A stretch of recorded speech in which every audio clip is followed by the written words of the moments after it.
Olá, meus amigos, bom dia! Graça e a paz do Senhor Jesus. Aqui que vos fala o seu irmão Giliard de Melo com um quadro que diz a Escritura. Nós estamos fazendo a exposição do livro de Apocalipse. Estamos no capítulo 8, com o tema geral: as trombetas começam a tocar.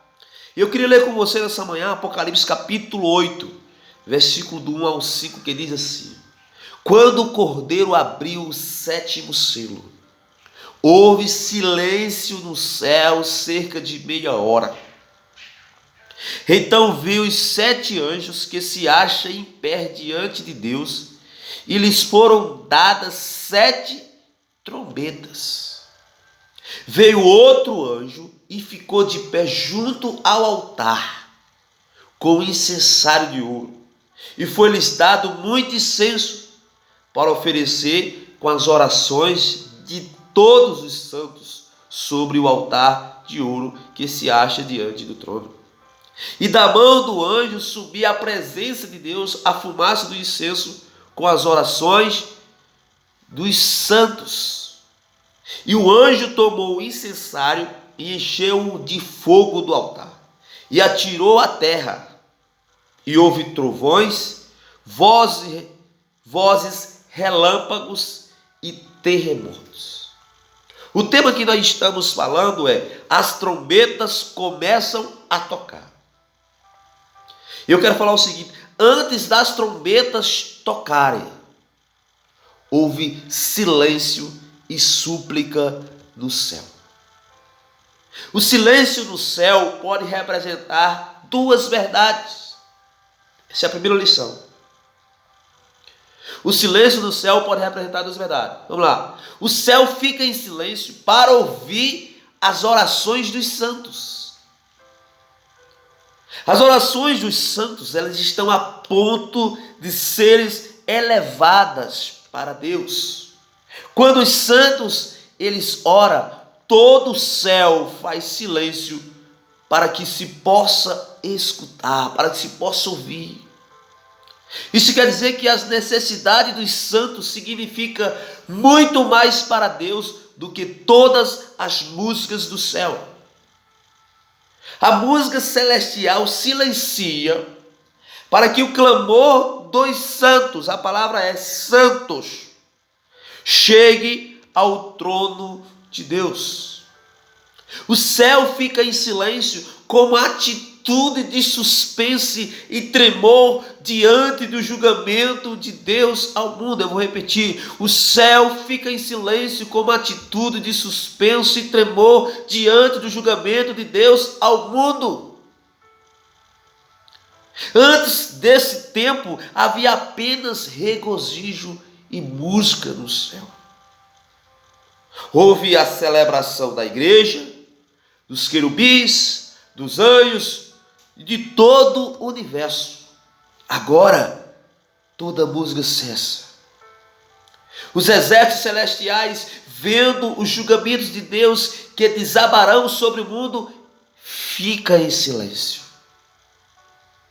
E o silêncio é o silêncio da terrível expectativa dos acontecimentos que estão por vir. A segunda verdade é o seguinte: as orações dos santos chegam ao céu. As orações dos santos. Isso nos ensina algumas lições. As orações dos santos sobem ao céu. É o que diz o versículo 4. E da mão do anjo subia à presença de Deus a fumaça do incenso com as orações dos santos. Isso significa que orar não é apenas um exercício meditativo. Nossas orações sobem à presença do Todo-Poderoso. Sobe a Deus. Quando nós oramos, unimos-nos a Deus no seu governo moral ao mundo. Veja o poder da oração dos santos. Não é de qualquer um, dos santos. Porque assim como o juiz de Deus veio ao Egito como resposta ao clamor do povo de Israel. O povo de Israel estava clamando lá em Êxodo capítulo 3, versículos 7 a 10. Veio como resposta. Assim também, em resposta ao clamor dos santos, Deus envia o seu juízo sobre os ímpios. É o que diz Apocalipse capítulo 6, versículo 9 a 10. Outra coisa, as orações dos santos provocam o justo juízo de Deus sobre os ímpios. Veja o que diz o versículo 5. E o anjo tomou o incensário e encheu de fogo do altar e atirou aonde? A terra. E diz o que? Houve trovões, vozes, relâmpagos e terremotos. Olha só. O mesmo incensário que leva as orações dos santos ao céu é o incensário que derrama o juízo. Veja o poder da oração. O mesmo fogo que queimou o incenso sobre o altar causa destruição sobre a face da terra. As orações dos santos desata a vingança de Deus sobre os ímpios. Os trovões, vozes, relâmpagos, terremotos são sinais da advertência do julgamento de Deus que se aproxima. O mundo que perseguiu e oprimiu a igreja agora está sendo alvo do juízo divino em resposta às orações dos santos, em resposta ao clamor dos santos. Eu quero dizer para você e para mim, quem é inimigo do povo de Deus é inimigo de Deus. Quem toca na igreja, toca na menina dos olhos de Deus. O julgamento de Deus cairá sobre o mundo em resposta às orações dos santos. Lucas capítulo 18, versículos 7 a 8. Eu quero dizer para você o seguinte: a igreja que ora, ela faz história.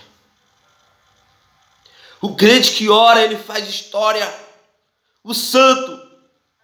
Outra coisa, outra verdade, as orações dos santos provam que o altar e o trono estão muito próximos. Muito próximos. É isso que mostra para mim. As orações que sobem do altar, diz a Bíblia, chega ao trono de Deus. Orar é algo extremamente sério.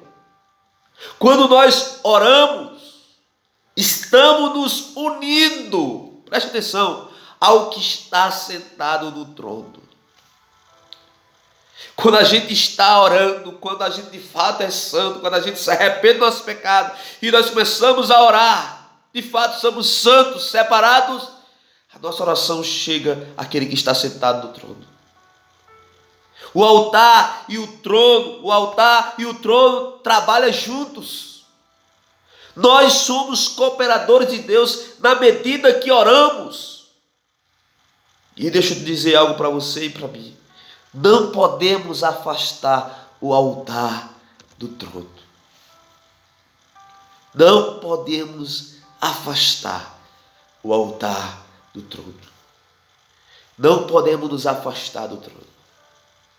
Essa é a palavra que Deus tem colocado no coração dessa primeira parte do capítulo 8.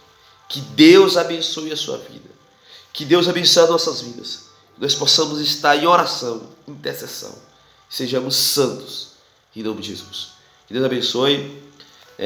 Tenha um bom dia. Se inscreva aí no canal. Dá um joinha para você receber aí as mensagens, em nome de Jesus. Valeu, galera.